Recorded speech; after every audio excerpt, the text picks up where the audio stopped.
Good morning student.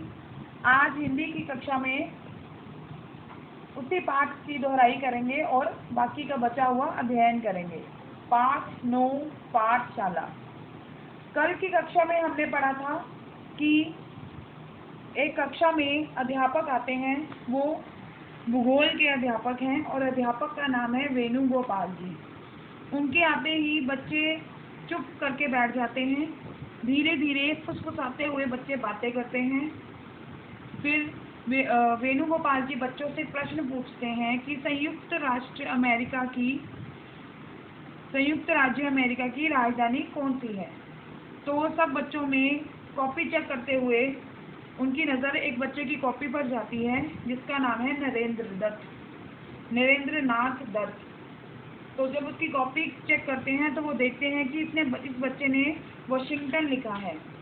तब वो उससे पूछते हैं कि ये तूने गलत आंसर दिया है, क्योंकि इसकी वाशिंगटन नहीं है, इसकी राजधानी न्यूयॉर्क है। पर बच्चा अपनी सच्चाई पर टिका रहता है कि सर मैं सही बोल रहा हूँ, मैंने गलत उत्तर नहीं दिया। पर अध्यापक अपनी बात पर रहते हैं कि नहीं, इसकी राजधानी वाशिंगटन नहीं है।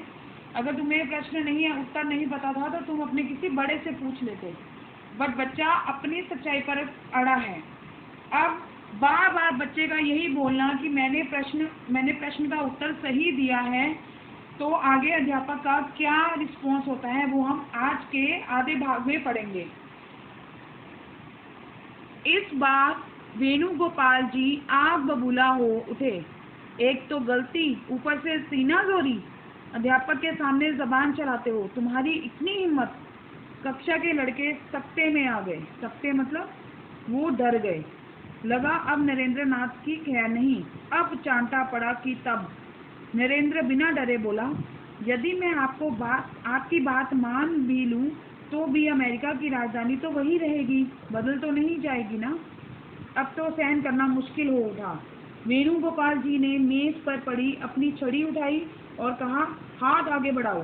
नरेंद्र ने पहली ही बार में हाथ आगे कर दिया। सर सर सर 4-5 बेंच जोर जोर से नन्ही हथेली पर पड़े। अब बताओ, संयुक्त राज्य अमेरिका की राजधानी कौन सी है? अभी भी वाशिंगटन ही है, नरेंद्र ने अपनी कलाई पर काबू पाते हुए कहा। वेणुगोपाल जी चौंक उठे। आज तक ऐसा कभी नहीं हुआ। इतने वर्षों में ना जाने कितने शरारती और बदतमीज लड़कों की अकल ठिकाने लगाई है। आज कुछ गड़बड़ लग रही है। क्या वे सचमुच गलत हैं? सत्य मनुष्य को ताकत देता है। वे कुर्सी पर बैठ गए और भूगोल की पुस्तक के पन्ने पलटने लगे। उन्हें अपने प्रश्न का जवाब मिल गया। भूल उन्हीं की थी। Now turn your page.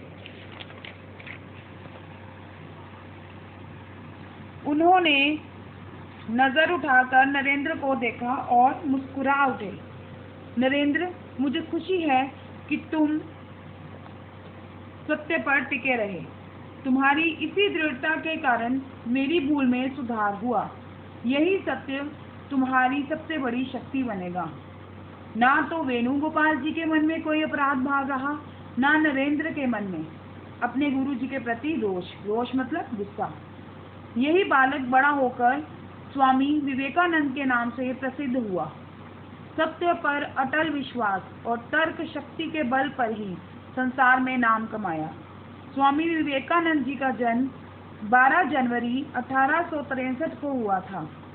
अपने गुरु श्री रामकृष्ण परमहंस से प्रेरित होकर उन्होंने वेदों का प्रचार किया।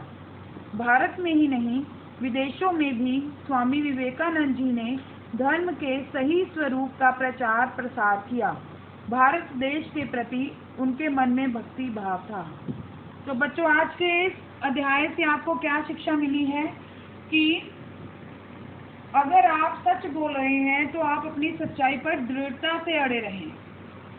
ये नहीं किसी का डर है तो हमने उसी वक्त अपनी सच्चाई को पलटकर झूठ बोल दिया।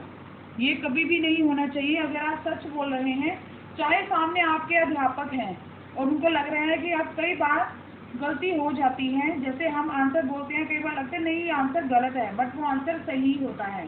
लेकिन अगर आप उस बात पर अड़े हैं कि मैंने तो उत्तर सही दिया है, तो सामने वाले को अपनी गलती का एहसास हो जाता है और उसको उस सामने वाले पर विश्वास हो जाता है कि ये कभी भी सच्चाई से डिगेगा नहीं, डिगेगा मीन्स उससे हटेगा नहीं।